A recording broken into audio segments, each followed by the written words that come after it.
kita semua, terutama untuk anak dan bilang yang akan memasuki kehidupan baru dalam perjalanan umat manusia. Jadi pernikahan adalah ibadah terpanjang. Dia tidak seperti ibadah-ibadah yang lain seperti sholat misalnya, yang kita tahu sholat itu dimulai dari takbir berakhir dengan salam, yang pada waktu yang ditempuh sekitar 7 menit atau sampai 10 menit pada tiap orang mungkin berbeda. Lalu kita tahu ibadah puasa yang sebentar lagi akan kita masuki. Puasa dimulai ketika matahari terbit, berakhir ketika matahari terbenam.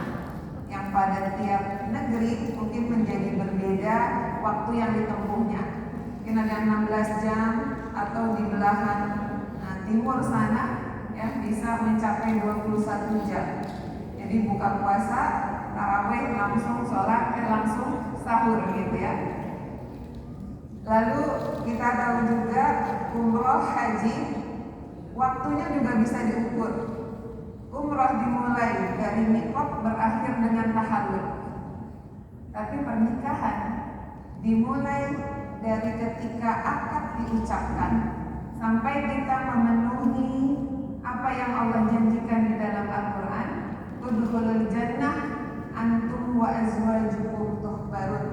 Masuklah ke dalam surga, kamu dan pasanganmu, kamu dan istrimu, kamu dan suamimu akan digembirakan oleh Allah Subhanahu wa taala. Jadi ulama menyebutnya relationship goals, bahwa kita menikah ada yang ingin kita tuju bersama dengan pasangan. Jadi menikah itu ibadah, dan yang akan dituju bersama pasangan adalah surga. Jadi sehidup sesurga. Hidup sesurga, bukan sehidup semati. Sehidup semati Allah contohkan di dalam Al-Quran Abu Lahab. Kita nggak mau sehidup semati, kita mau sehidup sesurga, bukan hanya sehidup semati. Jadi karena dibilang bahwa pernikahan yang akan dilaksanakan nanti tujuannya adalah surga. Dan tentu saja ketika kita menikah bukan hanya bertemunya dua pasang manusia, tapi dua keluarga besar. Dan ketika kita menikah, kita berharap berketurunan, maka ada yang disebut dengan family goals. Masuk surga serombongan bersama mama papa, anak-anak, kakek nenek, mama mertua, papa mertua. Maka Allah mengatakan di dalam Al-Quran, jannatu adn yadkhulunaha wa man salaha min abaihim wa azwajihim wa dzurriyyatihim. Surga adn, masuklah ke dalamnya orang-orang soleh dari bapak-bapak mereka, pasangan-pasangan mereka, anak-anak mereka. Mereka masuk serombongan ke dalam surga. Lalu ayatnya melanjutkan, salamun alaikum bima sabartum. Selamat kepada kalian atas kesabaran kalian. Jadi bukan hanya ada goals pasangan, tapi juga kita ingin sekeluarga masuk ke dalam surga. Kita perhatikan ayatnya mengatakan azwaj, bukan suami atau istri, tapi azwaj. Semua mana azwaj itu adalah pasangan yang berbeda. Kaki kanan pasangannya kiri. Gitu. Makanya pernikahan yang benar laki dan perempuan, gitu. Bukan perempuan atau laki dengan laki. Ya. Jadi azwaj itu pasangan yang berbeda. Dia pasangannya tapi dia berbeda jenis. Lalu karena yang dicapai adalah surga, maka ayat selanjutnya mengatakan salamun alaikum bima sabartum. Maka dibutuhkan kesabaran dalam kita menjalani ibadah yang panjang ini. Ibadah yang panjang ini butuh ekstra sabar. Ya, makanya seremoni ahli surga itu bukan selamat kepada kalian atas sholat kalian, bukan. Selamat kepada kalian atas infak kalian, bukan. Tapi selamat kepada kalian atas kesabaran kalian.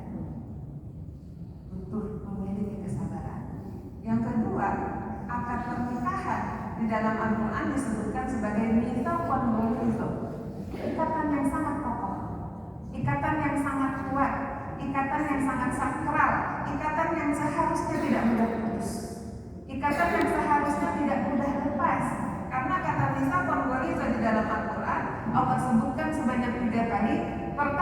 ketika Allah membuat janji setia dengan Rasul Ulul Azmi. Rasul Ulul Azmi, Rasul yang 5 itu, yang memiliki spesialisasi, yang memiliki kemampuan lebih dari Rasul-Rasul yang lain, karena memang mereka mengemban tugas yang jauh lebih berat daripada Rasul yang lain. Nah, Rasul Allah membuat akad perjanjian dengan Rasul Ulul Azmi itu disebutnya dengan Mitsaqul Ghalidh. Yang kedua, Allah membuat akad perjanjian dengan Bani Israel, disebutnya juga dengan Mitsaqul Ghalidh. Dan yang ketiga, akad pernikahan di dalam Al-Quran disebut oleh Allah sebagai Mitsaqul Ghalidh. Kedudukannya sangat tinggi ya. Kedudukannya amat sangat tinggi. Di Allah sejajarkan dengan perjanjian Allah dengan Rasul Ulul Azmi. Itu artinya pernikahan adalah sesuatu yang sangat agung, sesuatu yang sangat mulia, sesuatu yang sangat kokoh dan kuat. Dia tidak mudah putus seperti layangan. Dulu kita rame ada film tidak semudah layangan putus gitu kalau nggak salah ya. Nah, karena memang seharusnya dia kuat ya, dia kokoh. Lalu yang ketiga, ini cepatnya karena saya buru-buru. Yang ketiga, di dalam Al-Quran Allah berfirman, A'udzubillahi minasyaitonir rajim. Bismillahirrahmanirrahim. Afaman assasa bunyanahu 'ala taqwa minallahi wa ridwanin khairan amman assasa bunyanahu 'ala shafa jurfin harin fanharu bihi fi nari jahannam. Maka apakah orang-orang yang mendirikan bangunan di atas dasar takwa kepada Allah dan keridhoannya itu lebih baik, ataukah orang-orang yang mendirikan bangunan di tepi jurang yang runtuh, lalu bangunannya itu jatuh bersama-sama dengan dia ke dalam neraka jahanam, dan Allah tidak memberikan petunjuk kepada orang-orang yang zalim. Ayat ini berbicara tentang masjid. Ayat sebelumnya dan berurutan dengan ayat ini berbicara tentang masjid Dirar. Masjid yang dibangun pada zaman Nabi Sallallahu Alaihi Wasallam itu dalam rangka memusuhi Nabi, dalam rangka memerangi Nabi. Masjid yang dibangun pada saat itu memecah belah kaum muslimin.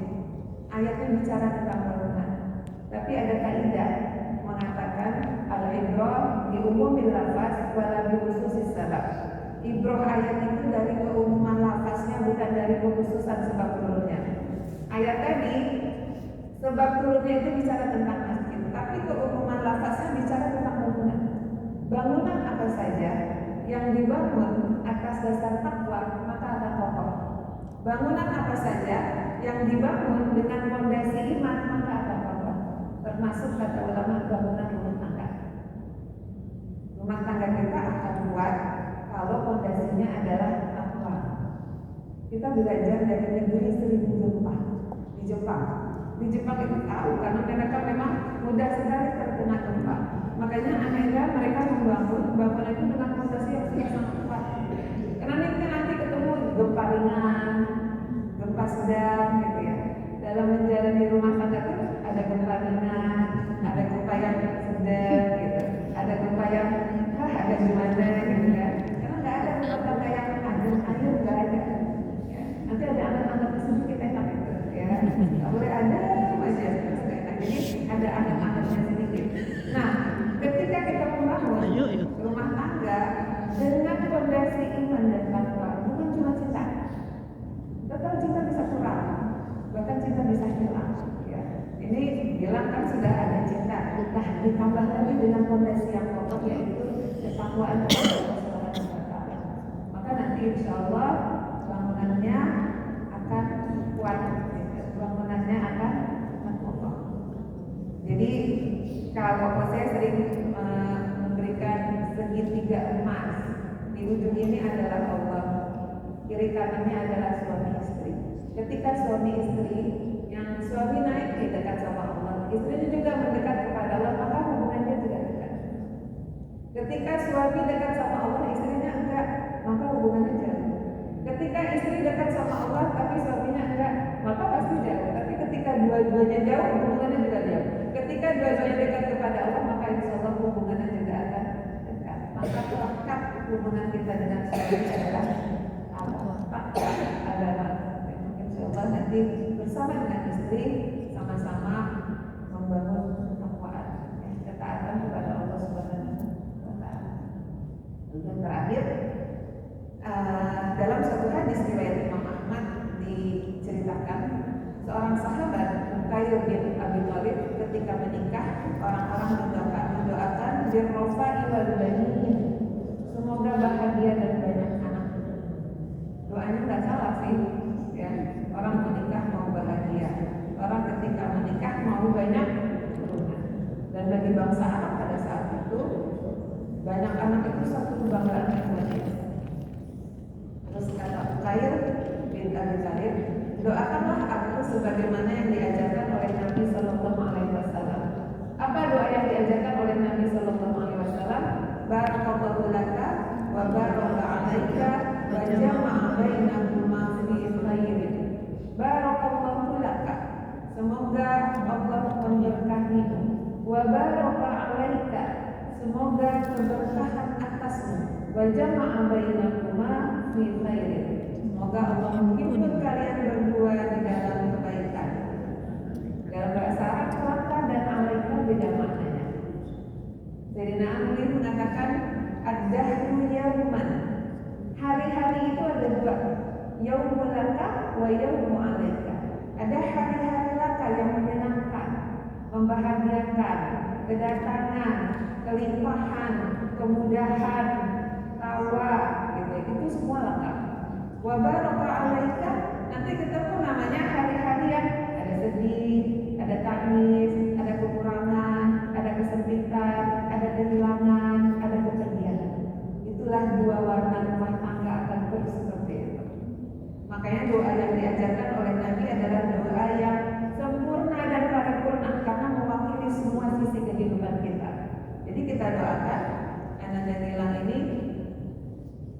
barakallahu laka wa baraka alaika. Berkah dalam acara nanti, berkah di dalam rumah tangganya. Dan kata ulama mengatakan bahwa barokah merupakan jundil khofi min jundillah. Berkah adalah pasukan Allah yang tersembunyi. Ketika berkah itu kena pada seorang anak, maka akan menjadikan dia soleh. Ketika berkah itu kena pada badan, maka akan menguatkan. Ketika berkah kena pada hati, maka akan membahagiakan.